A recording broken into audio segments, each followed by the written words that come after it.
వాళ్ళకి మంచి క్రమశిక్షణ ఉందా, వాళ్ళు చదువులో ఎక్కడైనా లోపాలు ఉన్నాయా, లేకపోతే వాళ్ళకి ఏమైనా స్కూల్లో సమస్యలు ఉన్నాయని మీరు తెలుసుకోవడానికి మీ ఇంట్లో మీ బాబుకో పాపకో మీరు ఏమేమి కొంచెం హెల్ప్ చేయాలి, మీరు వాళ్ళకి ఏ మంచి మాటలు చెప్పాలి, మీరు స్కూల్ టీచర్స్కి ఎలా కోఆపరేషన్తో వాళ్ళని ముందుకు తీసుకెళ్ళిపోవాలని టీచర్స్ కోసం సో మీ ఇద్దరం ఒక కూర్చొని ఒక మాట్లాడాలని ఒక వేదికని ప్రభుత్వం ఏర్పాటు చేసింది. ఈ ప్రోగ్రాం ద్వారా మీ అందరికీ నేను ఏం చెప్పాలనుకుంటున్నానంటే, స్కూల్కి ఏదో 3వ తరగతిలో ఆశ్రమం స్కూల్లో పెట్టించేసేసాము, 10వ తరగతి వరకు బాబు పాప వాళ్ళే చదివి బయటకు వస్తారని మనం అనుకోవడం చాలా తప్పు. ఎందుకంటే మన పిల్లల మీద స్కూల్లో కరెక్ట్గా ఉన్నారా, మీ ఇంట్లో ఉంటే అది వేరు, కానీ స్కూల్కి వచ్చిన తర్వాత ఇతరుల సాహసాలు వాళ్ళకి వస్తాయి, వాళ్ళ మిత్రులు ఎలా ఉన్నారు, వాళ్ళకి మంచి అలవాట్లు వస్తున్నాయా చెడు అలవాట్లు వస్తున్నాయా, చదువు ఎలా ఉంది అని ఖచ్చితంగా తెలుసుకోవాల్సిన బాధ్యత మీకు ఉంది. అయ్యేటప్పుడు చెప్పాల్సిన బాధ్యత వాళ్ళకి ఉంది. కానీ నేను ప్రాజెక్ట్ ఆఫీసర్గా సబ్ కలెక్టర్గా ముందు ఇక్కడే పనిచేశాను. కానీ నేను చూసినది ఏమిటంటే, ఒక పేరెంట్ టీచర్స్ మీటింగ్ అని ఎప్పుడు కూడా రెగ్యులర్గా ప్రైవేట్ స్కూల్స్తో జరిగినట్టు ఇక్కడ జరగలేదు కూడా. మీరు వచ్చి ఆదివారం పిల్లలకు వచ్చి మనము వాళ్ళకి కావాల్సిన సోపులు అది ఒక చాక్లెట్ బిస్కెట్ ఇస్తున్నాం, కానీ నా పిల్లాడు చదువు ఎలా ఉంది అని ఏ పేరెంట్స్ కూడా వచ్చి నిలదీసి టీచర్స్ని అడిగే పరిస్థితి ఇంకా మనకి రాలేదు. సో అలాంటి ఒక పరిస్థితి తీసుకురావాలి మీకు పూర్తి స్థాయిలో. ఎందుకంటే ఇవన్నీ కూడా హాస్టల్స్, పిల్లలు రోజు ఇంటికి వచ్చి వెళ్ళట్లేదు కదా. సో పిల్లలు ఎలా ఉన్నారని మీకు తెలియజేయడానికి ఈ ఒక వేదికని ప్రభుత్వం ఏర్పాటు చేసింది. ఇది తర్వాత మీ అందరం ప్రతి ఒక్క పిల్లాడి గురించి ఏం చదువుతున్నాడు, లెక్కలు వస్తున్నాయా, ఇంగ్లీష్ వస్తుందా, సోషల్ స్టడీస్ చదువుతున్నాడా, లేకపోతే ఏం అవ్వాలని అనుకుంటున్నాడు, మీరు మీ టీచర్స్ని అడిగి తెలుసుకోవాలని నేను మీకు ఒక చిన్న సజెషన్ ఇస్తున్నాను. అది మాత్రం కాదు, మేము గత సంవత్సరం సూపర్ 15 ఒక ప్రోగ్రాం పెట్టాం. ఆ ప్రోగ్రాం ఉద్దేశం ఏమిటంటే, ఎన్నో స్కూల్స్తో తిరిగేటప్పుడు ఒకటిళ్ళ పిల్లలు ఆనిముత్యాలాగా అక్కడక్కడ కనబడుతూ ఉంటారు. క్లాస్లో వెళ్ళి నేను ఫస్ట్ ఇండియా మ్యాపే గీస్తాను, ఇండియా మ్యాప్ గీసేసి ఆంధ్ర ఎక్కడ ఉంది అని అడిగితే ఇద్దరు కరెక్ట్గా చెప్తారు ఆంధ్ర ఎక్కడ ఉంది అని. అడిగిన తర్వాత నాకు దీంట్లో దిక్కులు చెప్పు అంటాను.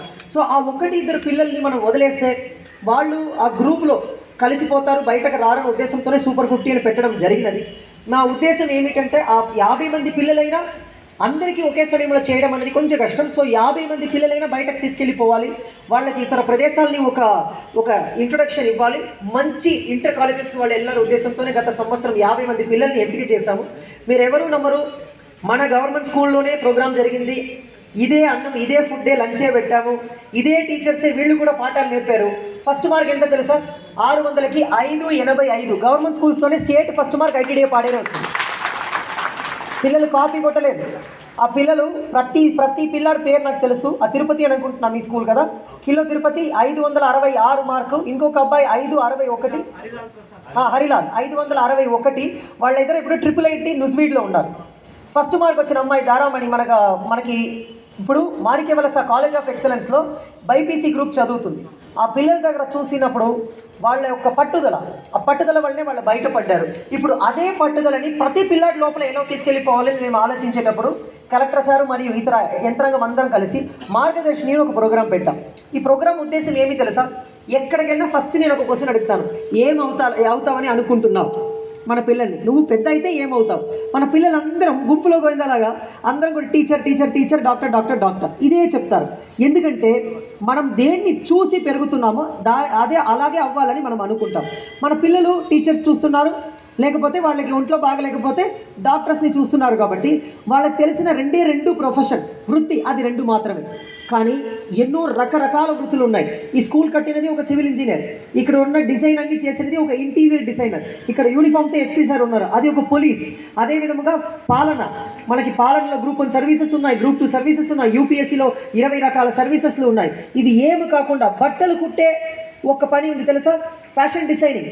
బట్ మంచి బట్టలు ఎలా ఉండాలి, ఈ హుడీ ఎలా ఉండాలి, ఈ ప్యాంట్ ఎలా ఉండాలి, ఈ ప్యాంట్కి ఏ షూ పెట్టాలి, ఫ్యాషన్ డిజైనింగ్.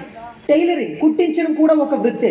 సో ఇన్ని రకాల కళలు ఉన్నప్పుడు ఇంజనీరింగ్ చేయాలంటే ఏం చేయాలి? Mechanical engineering, civil engineering, electronics, electrical. కానీ ఒక్క పిల్లాడు ఒక్క పాప కూడా నేను ఇంజనీర్ అవుతాను సార్, నేను మెకానికల్ ఇంజనీర్ అవుతాను, నేను సివిల్ ఇంజనీర్ అవుతాను, నేను ఫ్యాషన్ డిజైనింగ్ చదువుతాను అని చెప్పలేదు. సో ఇది దేనివల్ల కారణం? మన లోపాలు. సో మేము ఆ మార్గదర్శిని ప్రోగ్రాం పెట్టాం. మన మెంటర్స్ అందరినీ కూడా రంపచోడవరంలో ఒక క్లాస్ పెట్టి, ప్రకాశం జిల్లాలో మన కలెక్టర్ ముందు అక్కడ పనిచేశారు కాబట్టి అక్కడ ట్రైన్ అయిన వాళ్ళని తీసుకువచ్చి వాళ్ళకి నేర్పించి, నేను అప్పుడు కూడా మన స్కూల్స్లో దాన్ని తీసుకురావడానికి నేను ఒప్పుకోలేదు. 3 సార్లు కోచింగ్ పెట్టాం. లాస్ట్ వీక్ గత వారం 2 రోజులు వీళ్ళందరినీ కూర్చోబెట్టి 117 హెచ్ఎంస్ ప్లస్ ప్రతి స్కూల్కి ఇద్దరు మాస్టర్ ట్రైనర్కి వాళ్ళకి నేర్పించి పిల్లలకి ఫస్ట్ ఒక టెస్ట్ పెట్టి మీ పిల్లాడికి ఏ ఇంట్రెస్ట్ ఉంది, వాళ్ళకి ఏం యాప్టిట్యూడ్ ఉన్నాయి, వాళ్ళ పర్సనాలిటీ, వాళ్ళ గుణం ఎలా ఉంది అని మేము కనుక్కొని వాళ్ళకి దానికి తగినట్టు క్యారియర్ ఎడ్యుకేషన్ చేయాలి, తర్వాత గైడెన్స్ చేయాలనే ఉద్దేశంతో ఈ ప్రోగ్రామ్ని కూడా పెట్టాం. ఇవి అన్ని గురించి కూడా మీకు తెలియాల్సిన బాధ్యత మీకు ఉంది, చెప్పాల్సిన బాధ్యత మాకు ఉంది. సో ఈ వేదికని మేము దానికి కూడా ఉపయోగిస్తున్నాం. ఎందుకు అంటే మీరు కష్టపడి మీరు ఏదో పనులు చేసుకుంటూ పొలాల్లో దుక్కి తినేసుకొని మా పిల్లాడు పెద్ద అయితే నన్ను కాపాడుతాడు అని ఒక ఉద్దేశంతో స్కూల్కి పంపిస్తారు. కానీ ఆ ఉద్దేశం నెరవేరుతుందని మీకు తెలియాలంటే మీరు స్కూల్ టీచర్ని వచ్చి అడిగితే మాత్రమే అది మీకు తెలుస్తుంది. దానికి ఒక వేదికే ఈ మెగా పేరెంట్ టీచర్స్ మీటింగ్. అది మాత్రం కాకుండా ఇప్పుడు ఎస్పీ సార్ నెక్స్ట్ చెప్తారు. ముఖ్యమైన ఒక కీడు మనకి పట్టిన ఒక దరిద్రం అంటే ఈ గంజాయి. మన జీవితంలో ఏ గెలిచిన ఎవరైనా ఏ గెలుపైనా క్రమశిక్షణ పొంది ఉంటే మాత్రమే జీవితంలో గెలుపు ఉంటుంది. గెలుపు ఓటమి తర్వాత వచ్చి ఉండొచ్చు, కానీ ఓటమి తర్వాత వచ్చిన గెలుపు మాత్రమే ఎప్పుడూ గుర్తుంటుంది. కానీ గెలుపు ఉండి తర్వాత ఓటమి వస్తే ఓటమి గుర్తుండిపోతుంది. మన జీవితంలో గెలవాలంటే మనం క్రమశిక్షణతో బతకాలి. క్రమశిక్షణ అంటే డిసిప్లిన్.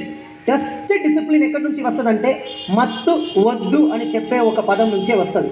ఎందుకంటే ఏ అలవాటైనా ఉండవచ్చు, కానీ మత్తు ఒకసారి అలవాటు అయితే ఆ మత్తు మనల్ని వదలదు, మనం మత్తుని వదలం. సో అది మనతో ఉండిపోతుంది, మన లోపల వెళ్ళిపోతుంది, శరీరాన్ని సర్వనాశనం చేస్తుంది, బుద్ధిని పాడు చేస్తుంది.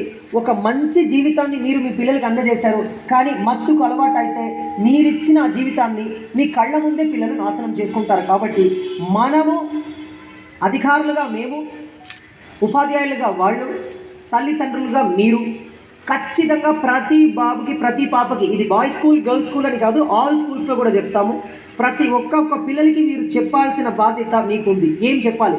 మత్తుకి అలవాటు నువ్వు చేసుకోకూడదు. చేసుకుంటే చిన్న క్వాంటిటీ దొరికినా కూడా 10 years రిగోరస్ ఇంప్రిజన్మెంట్ ఉంటుంది. స్మాల్ క్వాంటిటీ, కమర్షియల్ క్వాంటిటీ అంటారు. చిన్న క్వాంటిటీ మీ దగ్గర 2 పొట్లాలు ఎవరో ఇచ్చాడని మీ దగ్గర పోలీస్ దగ్గర మీరు దొరికితే సెంట్రల్ జైల్లో జీవితాంతకాలం ఉండాల్సిన అవసరం ఉంటుంది. తర్వాత మేము ఏ క్యారియర్ గైడెన్స్ ఇచ్చినా ఆ క్యారియర్లో గెలవడానికి మీకు అవకాశాలు లేకుండా పోతుంది. ఒకసారి జైలుకు వచ్చేవాళ్ళు 10 సంవత్సరాల జైలుకు నుంచి వచ్చే వాళ్ళ జీవితం ఎలా ఉంది అని మీరు తెలుసుకుంటే ఆ పిల్లలకి మనం చెప్తే వాళ్ళ తప్పులు చెయ్యరు. తప్పులు అలవాటు ఎలా వస్తాయంటే తెలియని వ్యక్తితో ఏర్పడే ఒక ఇంట్రొడక్షన్ ద్వారా. సో మన పిల్లలు ఎవరితో మాట్లాడుతున్నారు, స్కూల్ తర్వాత పిల్లలు ఎక్కడికి బయటకు వెళ్తున్నారు, మన పిల్లల దగ్గర బ్యాగ్లో ఏమేమి ఉన్నాయని కూడా మీరు ఖచ్చితంగా తెలుసుకోవాలి. మీరు చెక్ చేయాలి, టీచర్స్ కూడా చెక్ చేయాలి. ఈ మత్తు వద్దు బ్రో క్యాంపెయిన్ని ఎందుకు పోలీస్ డిపార్ట్మెంట్ ముందుకు పెడుతున్నారంటే మనకు ఎక్కడ సౌత్ ఇండియాలో దొరికినా, అది ఇండియాలో ఎక్కడా దొరికినా అరకు కాఫీకి ఎంత పేరు ఉందో గంజాయికి కూడా మళ్ళీ అరకు అనే ట్యాగ్ని ఇండియాలో పెడుతున్నారు. అది మనం వదులుకోవాలి, మంచిగా ఫేమస్ అవ్వాలండి. అరకు కాఫీ మేము గత నెల that means in last month మేము తీసుకెళ్ళి గౌరవ ప్రధానమంత్రికి గిఫ్ట్ ఇచ్చాం కాఫీని.